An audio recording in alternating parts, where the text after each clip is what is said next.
Good afternoon, friends. This is Jeff Steinberg talking about what we did at Missing Piece last week. So last week we actually went paddleboarding. Thank you for Soraya Sanchez and YOLO paddleboarding. It was a great time. Also, obviously last week and this last Monday was Memorial Day.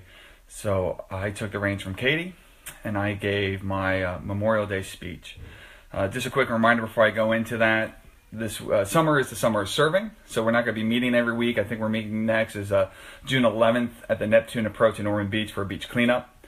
There's a couple other groups that are doing it, so we're going to actually do a fun sort of group activity with that as well. So without further ado, here is the Memorial Day speech from last week. Memorial Day is a day of remembrance and reflection. It is a somber day for combat veterans as we remember our fallen comrades, our friends. A day that we deal with emotions and all that entails. It's a day for us to honor those that have made the ultimate sacrifice for their country. It's a day to shed one's political views and understand that regardless of your stances on military affairs or political parties, that these individuals felt a calling from within themselves to serve something bigger, to serve a cause that they felt righteous, to commit themselves to a group of individuals that were bonded by this calling, and as a result of that calling that they sacrificed their lives. Every soldier that I served with knew men and or women that were killed in war. And we do things throughout the year to remember these individuals. There are times that a fellow soldier puts a post up when it's the anniversary of our friend's death. It's a sad reminder that the lives that we lost, but it's important to remember them and the sacrifice that they gave. It is with the reminders that those that remain cherish our lives that much more. It's with these reminders that we stop and pray for the loved ones that remain. It is a reminder to remember those individuals for the people that they were and the memories that we were able to share. It is with these reminders that we understand that we could have easily been the individual whose family was past the folded flag. As I was serving in Iraq, my unit frequently traveled a particular road in the outskirts of Baghdad that was known for improvised explosive devices, or IEDs. The road had a somber nickname of IED Alley. I can tell you that my butt cheeks could have turned coal into diamonds traveling that road, and it was by the grace of God that my number wasn't called. But that wasn't the truth for one of my friends. An IED hit his convoy, and he was killed in the explosion. Why was he taken and not me? The question and questions like that can haunt someone. It's with these questions that invoke these emotions, these feelings of guilt and remorse that haunts us all that remain. And then no matter the level of sacrifice that one has given, whether you were a SOCOM badass or someone that hung around the forward operating bases, there were dangers to be dealt with on a regular basis.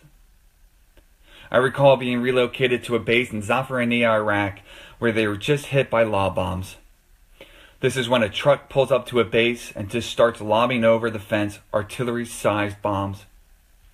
This, of course, had catastrophic results, and those whose days were filled with having an office job at headquarters were killed. And when you see people being killed around you, the guilt creeps in. The question of your existence starts filling your mind.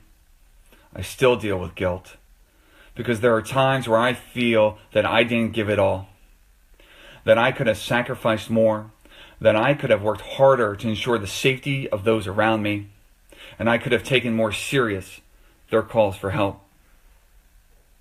And it's this last point that I want to stress, because for me, I don't only remember those that we lost in war, but also those that we lost because of war.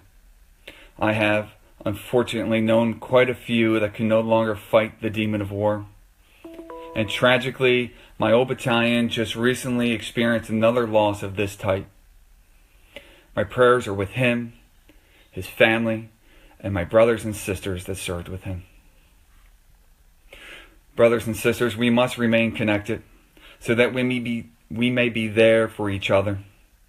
We must be able to claim our times of weakness and us others to be strong for us so that we can heal in that moment. I watched a Facebook Live post from Command Sergeant Major Greca, who was the Command Sergeant Major of FORSCOM. And in that post, he discussed a time where he needed to seek counseling in order to regain his emotional and mental strength. It was in his communication of weakness that we got to see his true strength. Nightly, I watched First Sergeant Darrell Webster do 22 push-ups to keep the awareness of those veterans that are committing suicide every day. This is why organizations like the VFW and the American Legion are so important. It's a place where veterans can come together and discuss these stories that only another combat veteran will understand. You see, combat veterans can be like oceans. We can look peaceful and put together on the surface, but that doesn't describe what lies underneath. People can't see the darkness and the depths that we can sometimes experience. Darkness that is searching for light.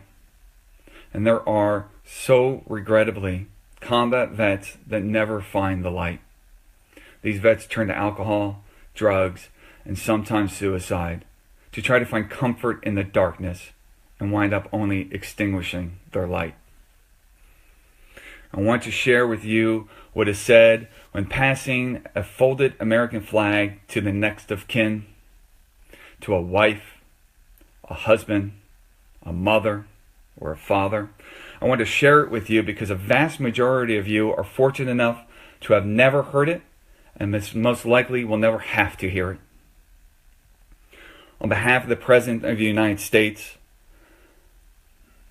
and on behalf of the President of the United States and the United States Army, Marine Corps, Air Force, Navy, Coast Guard, and a grateful nation, please accept this flag as a symbol of our appreciation for your loved one's honorable and faithful service.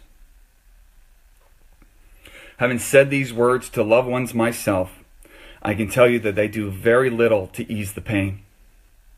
That's because that pain, that loss, does not live in a single moment. It's part of our past that will always be with us. It is through community and the strength of those that are willing to share their pain that we can heal as a group.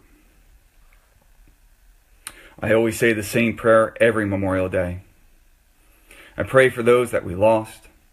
I pray for the family members that have to remain and try to make sense of the tragedy. I pray for those that lives we took in war, because regardless of ideology, we are all children of God. I pray for the family of the enemy as they are also dealing with loss. I pray for those that remain, that wore the uniform in war, that God may give them the peace and strength every day to combat the demon of war. I always pray for a peaceful Memorial Day. Thank you.